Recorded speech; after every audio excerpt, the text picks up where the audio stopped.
రాత్రంతా కలలు నేసే నాకు వినగలనంటే తమాషగా ఒకటి చెప్పనా చెప్పు. ఇంద్రధనసు కింద కూర్చుని మాట్లాడదా అలాగే చందమామతోటి కులాసా ఊసులాడదా వింటుంటే వింతగా ఉంది, కొత్తగా ఉంది, ఏమిటి కథనం?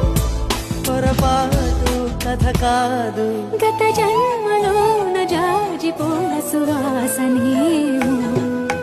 ప్రతిదినం నీ దర్శనం మరి దొరకునా క్షణ క్షణం